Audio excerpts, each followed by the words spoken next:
Make homemade oil from hot peppers. Here's what it can cure. We all know that these small and red chili peppers are super healthy. But did you know that you can use these chili peppers to make the most effective homemade oil to treat painful joints? Well, yes, this homemade chili pepper oil has powerful anti-inflammatory properties, and you can use it to treat many different health problems such as radiculitis, myositis, neuralgia, rheumatism, and joint pains.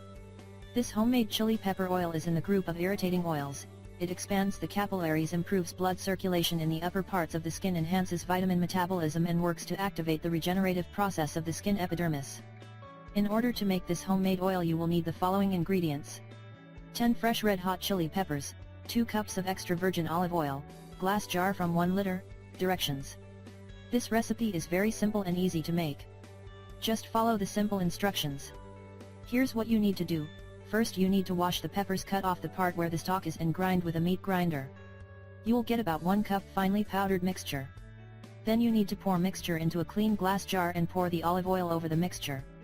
You should leave this mixture in a dark place such as the lower part of the kitchen unit. After 1 week, you need to strain the mixture through a gauze or a plastic strainer. The used mixture of peppers can be left in the refrigerator and used as a food additive, and reddish oil used for rubbing into the skin. How to use it? Here's how to use it. In the first few days, you need to massage the affected areas with this homemade oil several times a day. After rubbing, put on some warm socks or tights if it comes to feet. You need to be sure that the other parts of the body are warmed as well, depending on the location of the pain: hands, neck, back.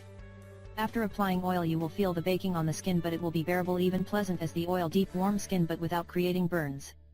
After some time, you can reduce the amount of oil you use for single treatment. After a month or 2, you can do the procedure once a week only if you experience joint pain caused by changes in the weather conditions. And yes, don't forget to store this homemade oil in the dark place. We really hope you find this video helpful, and don't forget to share with your friends and family. Thank you.